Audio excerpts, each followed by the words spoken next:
It was a bright morning in Arlington, and the air carried a quiet electricity.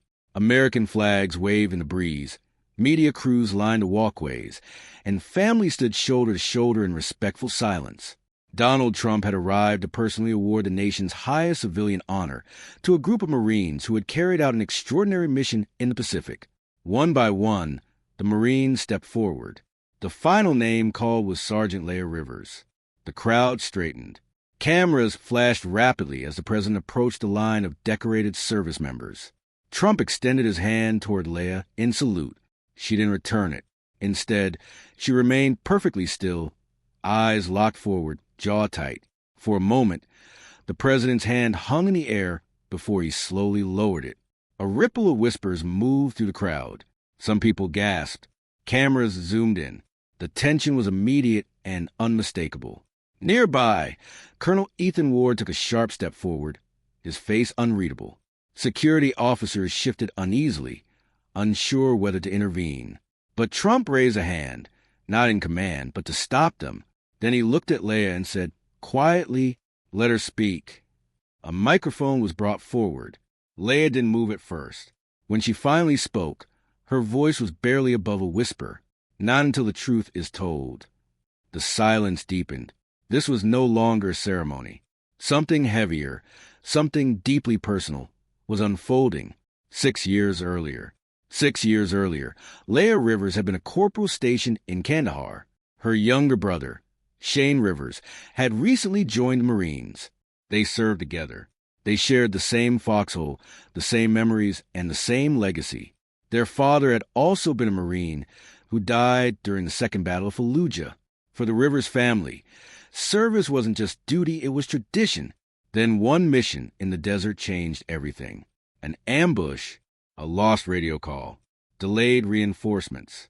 Shane didn't make it back. As the sun rose behind the dusty hills, Leah held her dying brother in her arms. His last words were filled with confusion. They didn't come. Why didn't they come, Leah? She didn't have an answer, but she promised herself she would find one. The silence. When Leah returned to the United States, she requested a formal investigation. Her requests were denied.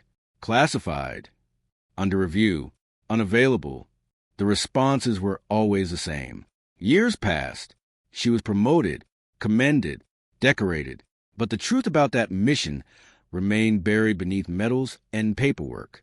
Until today. Standing in front of the nation, Leah stared at the medal resting inside its velvet case. A Marine Silver Valor Star. To others it represented honor.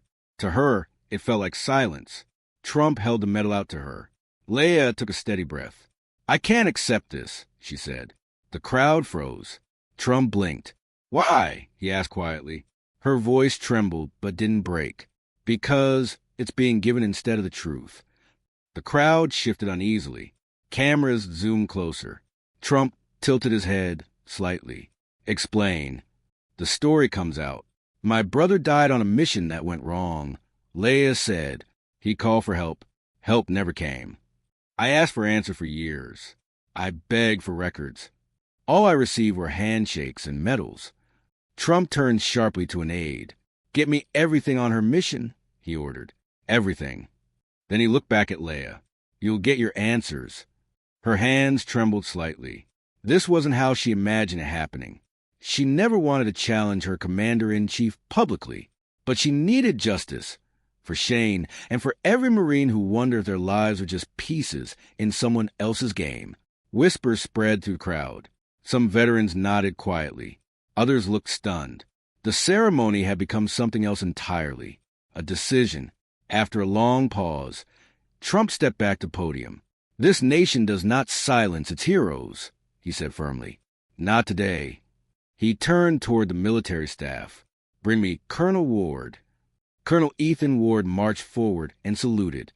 Trump looked him in the eye. "You commanded Sergeant Rivers' unit. What happened the day her brother died?" Ward's jaw tightened. "With all due respect, Mr. President, the mission remains classified." Trump's expression hardened. "Then unclassify it." Gasps spread across the crowd. "We owe the truth to the families who gave everything." The truth. By evening, footage of Leah refusing to salute had gone viral. Across the internet, Hashtag spread rapidly. Hashtag justice for Shane. Hashtag rivers. Hashtag truth over metals. The next morning, Trump ordered the temporary release of the mission report. The documents arrived at the White House at dawn. Inside the pages was the answer Leia had feared. Reinforcements had been available, but they had been redirected at the last minute to escort a visiting dignitary to safety. Shane's unit had been deprioritized. One line in the report stood out like a wound. Minimal risk, acceptable loss. Acceptable. The aftermath. Leia sat alone in a quiet room with the report in her lap. Trump entered silently. "I read it too," he said. She didn't answer. "I'm sorry." She finally looked up. "He died thinking no one cared." Trump nodded slowly. "Then we'll make sure no one ever forgets him." Accountability. The next day, at a press conference, Trump stood beside Leia, and unexpectedly, Colonel Ward. Ward stepped to the microphone, his voice heavy. "I was ordered to reroute the support," he said. "I knew what it meant. I followed command, but I haven't slept since." Leia watched him speak. She wasn't looking for revenge. She only wanted the truth. And finally, after 6 years, the truth had been heard. "I was a coward," Ward said quietly. "Not because I was afraid to fight, but because I was afraid to speak." The room fell completely still. Even the faint hum of cameras seemed to disappear. Every eye was fixed on him. Ward turned toward Leia. "I'm sorry." Tears streamed down Leia's face. Not from anger, but from the crushing weight of years of silence finally lifting. She didn't step forward to embrace him. She didn't lash out. She simply nodded. That was enough. Then Donald Trump stepped up to the podium. "Heroes deserve the truth," he said firmly, "not just medals." This time, the words didn't sound like a political line.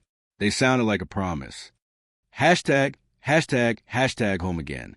Back home in Richmond, Leia visited Shane's grave for the first time in 2 years. She knelt beside the headstone. Fresh flowers surrounded it, left by strangers who had seen the story unfold across the country. A young boy in a scout uniform slowly approached her. "Are you the Marine from the video?" Leia smiled faintly. "Yes." "My dad said your brother saved people." The boy continued. "He said he was really brave. I want to be brave like him." Her chest tightened with emotion. For years, Shane's story had been buried in classified files. Now it was inspiring people she had never even met. She took the medal she once refused and gently placed it beside the grave. "This belongs to you now," she whispered. Moments later, several local Marines quietly approached the cemetery. One by one, they stood before the headstone and saluted. No speeches, no music, just pure respect. Hashtag, hashtag, hashtag a nation reacts. The media soon gave the moment a name. The salute that shook the nation. Talk shows debated it. Veterans panels discussed it. Even late-night hosts weighed in. Was Leia brave, or was she defiant?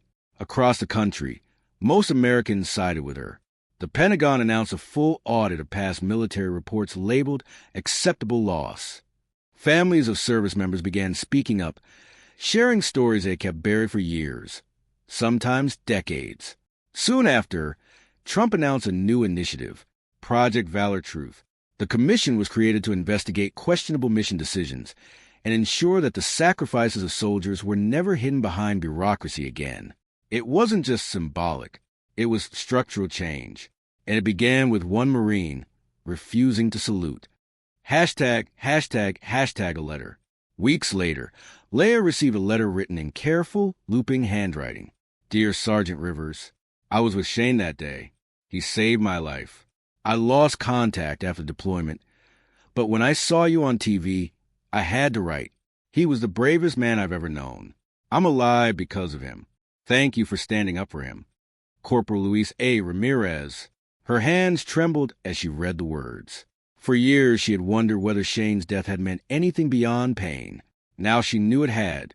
She tracked down Luis, and they met a few days later. When they embraced, it wasn't just a reunion. It was healing. Luis had something he'd kept safe all those years. Shane's field journal. Inside were simple entries, training complaints, jokes about bad rations, dreams about opening a gym when he got home. But one entry stopped her cold. If anything happens to me, tell Leia I'm proud of her. She's the bravest person I know. Leia cried for hours. For the first time since that day in the desert, she felt something close to peace. Hashtag, hashtag, hashtag a voice. Months later, Leia was invited to speak at a National Veterans Summit in Washington. Standing on stage, she looked out over a room filled with veterans, families, and military leaders. I didn't set out to defy anyone, she said. I just wanted the truth. For my brother, and for every son, daughter, sister, or brother who never made a home. Before she could even finish, the room rose to its feet in applause. Her message was simple. Truth isn't unpatriotic. Demanding it might be the most patriotic act of all. Hashtag, hashtag, hashtag the second ceremony. Later that year, Trump requested a second ceremony. This time it was private. No cameras. Just Leia, her mother Grace, and a folded American flag. Trump held out the same medal once more. Leia accepted it, but not for herself. For Shane, she said softly. She later placed the medal in a shadow box beside her brother's photograph. Trump saluted. This time, she returned it, with tears in her eyes and quiet dignity. Hashtag, hashtag, hashtag the ripple effect. Inside military bases across the country, Leia's story sparked conversations. Young officers began requesting ethics briefings. Soldiers started discussing accountability in a way many never had before. Some even jokingly referred to a new unwritten rule, the Leia Clause. It meant one simple thing. No mission should ever prioritize political optics over soldiers' lives. What began as a viral moment slowly became something larger, a cultural shift. Hashtag, hashtag, hashtag healing at home. One evening, Leia sat with her mother, Grace Rivers. I never wanted you to be a hero, her mother said softly. I just wanted you to be safe. Leia squeezed her hand. So did I. For the first time in years, they spoke openly about Shane, about grief, about silence, about how courage doesn't always look like war. Sometimes it looks like standing still when the world expects you to salute. Soon afterward, the town of Richmond renamed its elementary school Shane Rivers Elementary. At the unveiling ceremony, children released red, white, and blue balloons into the sky. Leia laughed softly through tears. He always wanted to teach kids how to work out, she said. Now his story would inspire generations. Hashtag, hashtag, hashtag a legacy. 2 years later, Leia retired from active duty. She started a nonprofit called Operation Open File, helping military families find answers about lost loved ones. Every month she received letters from mothers, fathers, siblings, and spouses thanking her. And every time she read one, she whispered the same words. This was for you, Shane. Because sometimes the strongest salute is the one that isn't returned.